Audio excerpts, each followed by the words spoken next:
Hi, this is Reinhard from Everyday Systems. Whack-a-mole. Have you ever actually played it?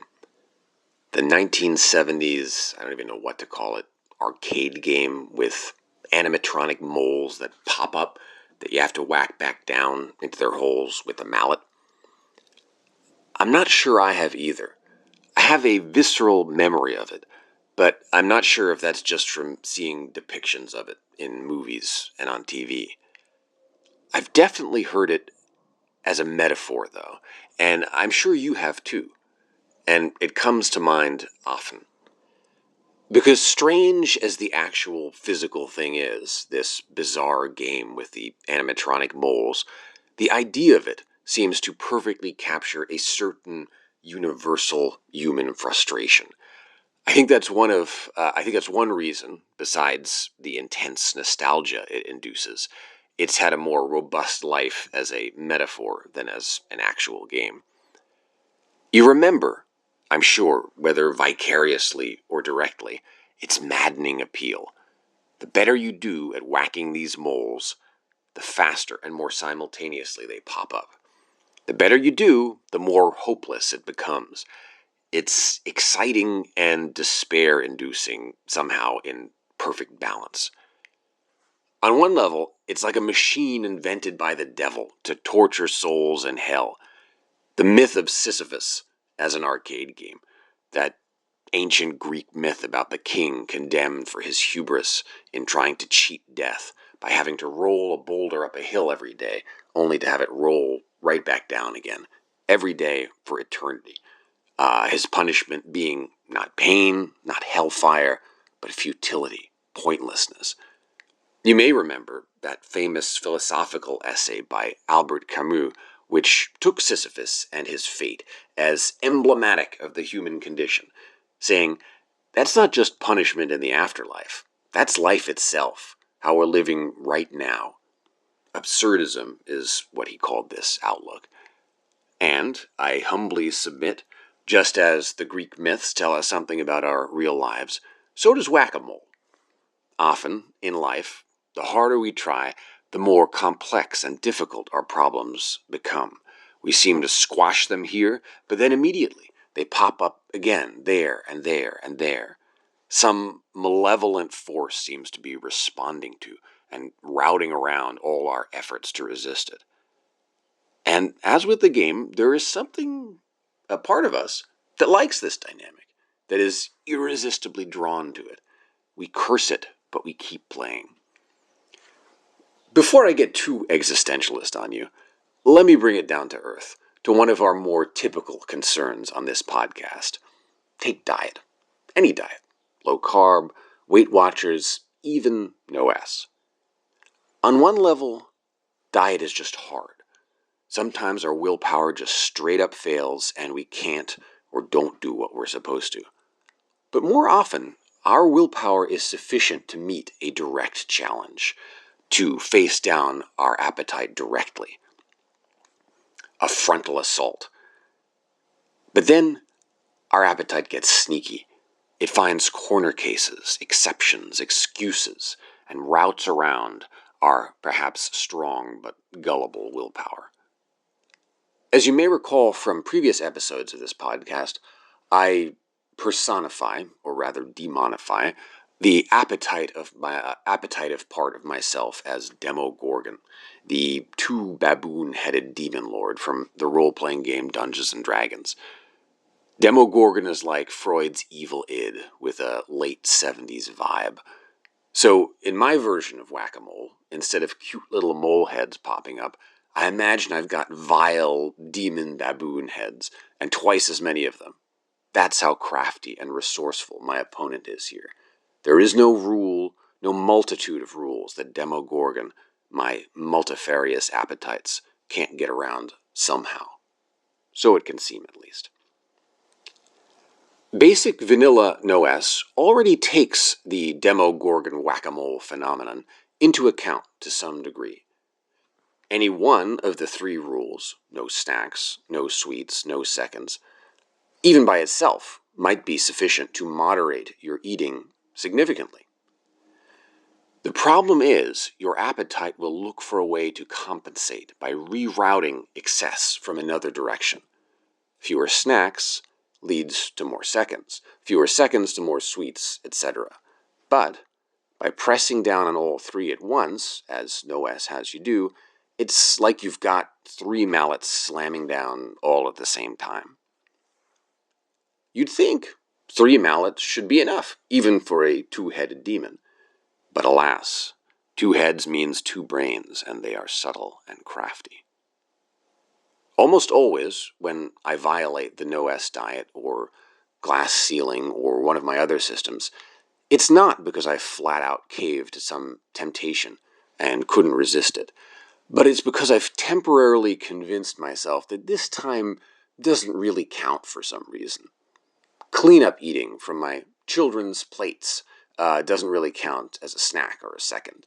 Or, I haven't seen these friends in a while, so it's an S day. Or, sampling the cooking wine while preparing dinner isn't really a drink. It's a special case. Part of me knows in the moment that I'm fooling myself with this special casing, but enough of me is duped to be suckered into failing. The appetite bit of part of me, Demogorgon, has thrown up this temporary rationalized smokescreen of ambiguity that provides just enough cover for it to do its evil deed. The next day, when the smoke clears or whenever I can muster sufficient detachment to review the situation impartially, it becomes overwhelmingly obvious that I did fail and was just kidding myself, and then I feel not only a sense of weakness and failure, bad enough, but also of stupidity, which is even worse. In response to this, often what I'll be tempted to do is to try to add a rule to explicitly cover that particular situation. Cleanup eating from your children's plate does count as a snack, or sampling the cooking wine while preparing dinner does count as a drink. Sometimes I just tell myself this informal one-off self-talk. Sometimes, at least for a while, I go further and add it to the litany of rules I am already following, and track compliance on my punch cards and or life log and or recorded mantra. And sometimes I really do follow through and set rules like this and stick with them, and they seem to help, at least in a direct sense. I squash down that particular head, that particular avenue for excess. But then, lo and behold, another excuse pops up, a different one, and another and another. Appetite routes around, and I now have a bewildering number of rules that I can barely keep track of, and my ingenious appetite keeps coming up with new ways to get around them. It's not just that we have limited willpower and can't do it all. That would be hard enough. But like we have an active enemy who is rerouting around our efforts. It's not like we flat out can't obey the rules, usually, but that our appetite will then find some sneaky way to get around them, to satisfy itself from some angle that hadn't even been on our radar. And brute willpower can't adapt quickly enough. So how do we deal with this situation? Do we simply become better players at whack-a-mole? Or is the best move to channel yet another cultural phenomenon from my youth, the supercomputer Whopper in war games, not to play at all, because it isn't really winnable? But how on earth can we not play it? Our opponent has made the first move. We find ourselves already in it. Your move, Professor Falcon. I want to be able to give you a solution to this problem, a formula to decisively win or get out of the game entirely. I want a solution for myself. But I can't see one, really. It isn't a winnable game in a decisive, final, game-over, high-score sense. And yet, there's no way to get out of playing it. At least, no good way, at least, without heavy doses of divine radiation. You're going to be playing it, to one degree or another, as long as you have appetites. But there is a help, I think. A way to play this game well, even if it isn't finally winnable. To not simply lose over and over again and wear yourself out in hopeless reactive frenzy until you flop out and surrender. I'll break it up into 5 steps. Step 1 is a sort of mindfulness, to simply notice and be aware of this dynamic. To notice that it is happening, not just in the abstract, but as it's happening in its particular manifestations, as you're making the excuses, as you're beating yourself up for making the excuses, as you're desperately fumbling for new rules. I find the image of Demogorgon whack-a-mole to be helpful in this regard, a ready, precise, striking label. Step 2 is to try to have a sense of humor about it, to not immediately get all tragical and catastrophizing. Again, the Demogorgon whack-a-mole image is helpful here. Laugh at your silly self.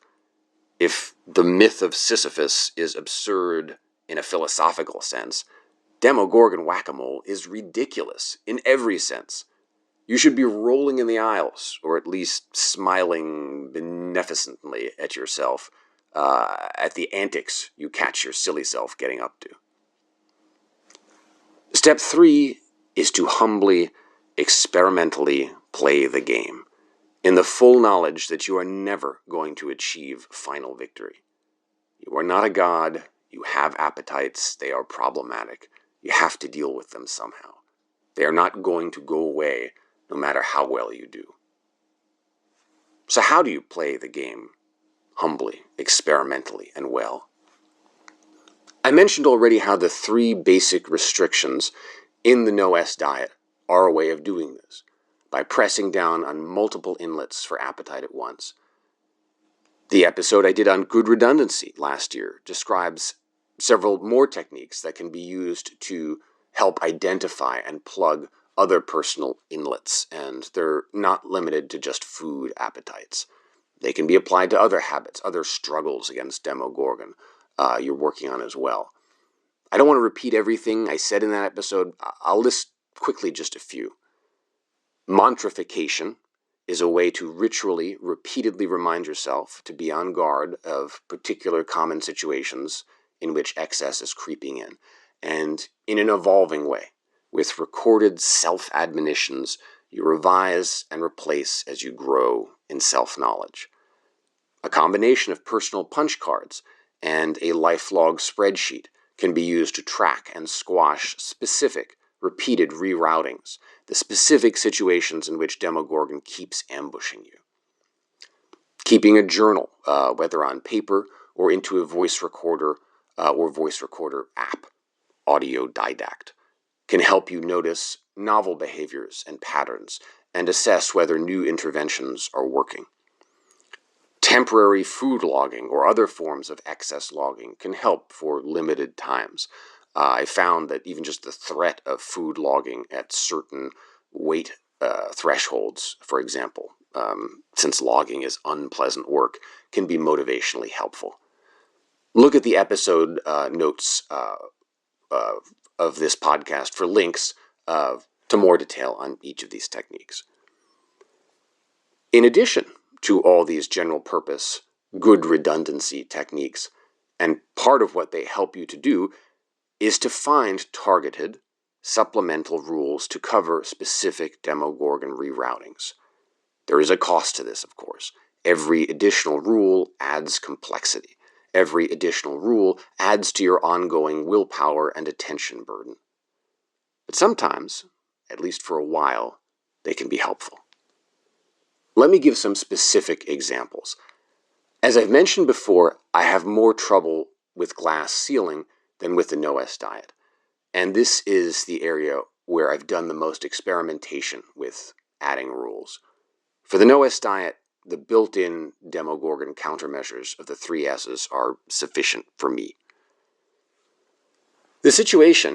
My situation, with glass ceiling is that the simple basic system of the 2-drink-a-day daily limit has helped a lot. But I've noticed over the years that my glasses tend to be fuller than they should be, and sometimes I will just go straight over the limit. And a few years ago I became concerned that my 2-drink ceiling was becoming more like a floor than a ceiling, or at least a cruising altitude. So I've added a fair number of additional whack-a-mole rules beyond the simple glass ceiling count, that I track in my personal punch cards and life log. And over the course of the pandemic, these rules have stabilized and helped me significantly reduce my drinking during a time when, as a society, from what I can gather on the news at least, our drinking has gone way up. I've got 10 of these rules total, and this includes the original basic 2-drink ceiling. I'll list them quickly, not because I think they are universally applicable to anyone who is struggling with this problem, but as an example of personally effective, highly personalized anti-Demogorgon countermeasures. Each has a label, so I can call it to mind quickly, and a short explanation. 1. Ceiling. Did I break the core 2-drink ceiling rule? 2. S days only. Did I confine my drinking to S days, weekends and holidays? This is probably the biggest new rule I've added. Spirits, all alcohol, are now an S, just like the no S snacks, sweets, and seconds. 3. Process. Did I listen to my daily spirits mantra recording, in which I remind myself of what all I'm doing on this front? This rule provides redundancy for the redundancy. It's a structural reminder to remind myself. 4. No mix.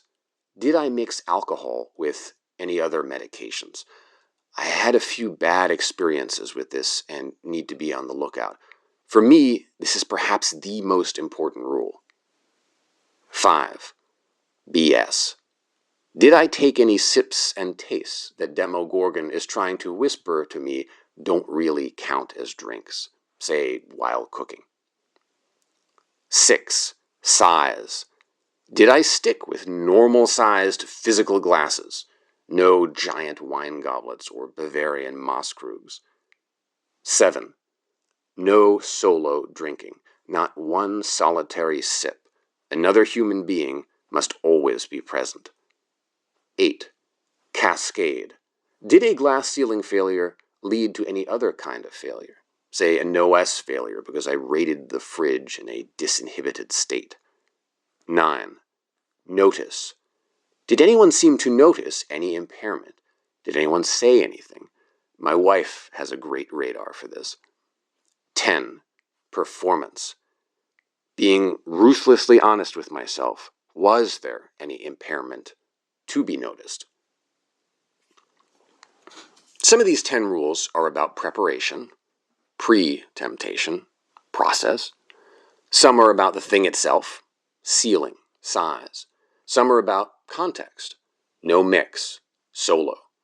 Some are about damage control, containing a mess up so it doesn't become a catastrophe. Notice, performance. Some are about after the mess up, cascade. They hit every stage in the life cycle of the problem. Some are quantitative and sharp, some are qualitative and fuzzy. Taken together, they whack a lot of moles from a lot of angles. And if that weren't enough, and it isn't, I track every drink and its approximate size, and this gets converted to a normalized drink count in my spreadsheet with a formula. In other words, I count not only the number of drinks, the number of glasses, but the number of standard drinks that this converts to. It's a little approximate. I have just 4 categories, small, medium, big, and huge. But it's close enough to reality, easy enough to guesstimate, and most importantly, makes me think twice about every prospective drink and what it's doing to my stats. Between all this, the 10 rules and the drinks counting, Demogorgon really has nowhere to turn. If alcoholic excess creeps in, at least one of these rules will pick it up. I can't not register it. It took me a while to discover and refine these 10 rules, but they've been very helpful. I did not immediately succeed in satisfying them all 100% every day. But the pain of having to acknowledge a ding gradually brought me in line. I'm now 10 out of 10 rules, 100% compliant most of the time. And on those rare instances when I'm not compliant, it's usually just 1 or 2 rules that get broken, so the damage is contained. The con, of course, is that it's a lot. From 1 rule that solved at least half the problem, to 10 to mop up the rest. In this case, for this problem, it seemed worth it to me. Half a solution wasn't sufficient. Most of these rules are highly personal, certainly in aggregate they are. Even if you are struggling with quote-unquote the same problem, you will likely want to come up with a different set of rules. They're just an example. And of course, the fewer rules you can get away with, the better. Hopefully you can make do with less than 10. With no S, I do. The 3 rules and 1 exception are enough. As I mentioned in the episode on good redundancy, you want just enough rules, and redundancy, to solve the problem, with a little buffer, just in case. Okay, step 3, playing the game well. That was a doozy, but there are still 2 more. Sorry friends, but we're fighting a demon here.